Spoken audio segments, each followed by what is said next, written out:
سمجھ میں آ رہی ہے بات؟ اس کو اپنے اندر لائیے اور ڈریے مت. میں کسی کو مارنے مرنے کی دعوت نہیں دے رہا ہوں کہ جا کر کوئی جہاد کرو، کوئی کام کرو، یہ نہیں کہہ رہا ہوں. لیکن بزدل بن کر کے زندہ رہنا یہ اچھی بات نہیں. تم مسلمان ہو، تمہاری تاریخ کتنی زبردست ہے، تمہیں پڑھ کے دیکھو، تمہیں پتہ چلے گا.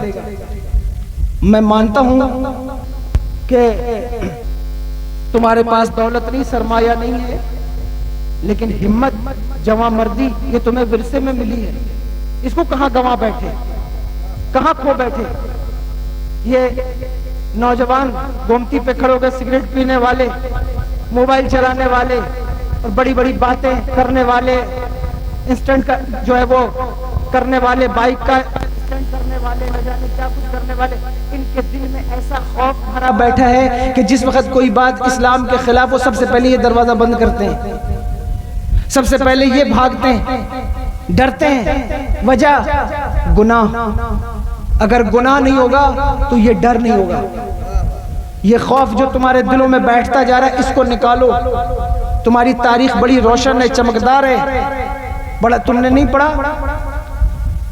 ٹیپو سلطان ایک ایسا نام ہے ہند کی سرزمین پر، تم نے سنا ہوگا، پڑھا ہوگا، تم جانتے ہوگے. جس وقت ٹیپو سلطان کو شہید کیا گیا اس وقت شیخ عبدالعزیز مودودی سے دہلوی نے فتویٰ دیا تھا آج بھارت غلام ہو گیا. اس پہلے دن ایسا بہادر شخص اپنے قلعے میں بیٹھا کھانا کھاتا تھا. کسی نے اگر کہا انگریزوں کی فوج آ گئی، آپ چاہیں تو نکل کر چلے جائیں، آپ کے پاس آپشن موجود ہے، دوسرے قلعے موجود ہیں، آپ وہاں جا کر محصور ہو سکتے ہیں. اس نے کہا گیدڑ کی 100 دن کی زندگی پر شیر کی 1 دن کی زندگی بھاری ہے. گیدڑ کی 100 دن کی زندگی پر شیر کی 1 دن کی زندگی بھاری ہے. اللہ اکبر. اور وہ بھی باہر نکل آئے، انہوں نے مارا اور مار کر کے مرے، مار کر کے شہید ہوئے. یہ بات کیوں کہہ رہا ہوں؟ یہ صرف اس لیے کہہ رہا ہوں کہ گناہ کر کے جو تم نے اپنے دل کو بزدل بنا لیا ہے اس کی اصلاح کرو. اگر اصلاح معاشرہ کرنا چاہتے ہو سب سے پہلی چیز یہ کہ اپنے دل سے خرافات نکالو، ڈر نکالو، ہمتی بن کر زندہ رہو. اور ہمتی اس لیے نہ بنو کہ دوسرے دھرم سے کسی سے لڑنے لگو، بلکہ جو ہمتی ہوگا وہ اپنے ملک کے کام آئے گا، اپنی قوم کے کام آئے گا، اپنے مذہب کے کام آئے گا، اپنی سرحد کے کام آئے گا. اس لیے تمہیں ہمتی بنانے کی دعوت دیتا ہوں. شرک کی وجہ سے ہمتیں دم توڑ جاتی ہیں اور ایمان کی وجہ سے، توکل کی وجہ سے ہمتیں لڑتی ہیں، حوصلہ پیدا ہوتا ہے. اس لیے اپنے آپ کو ہمتی بناؤ.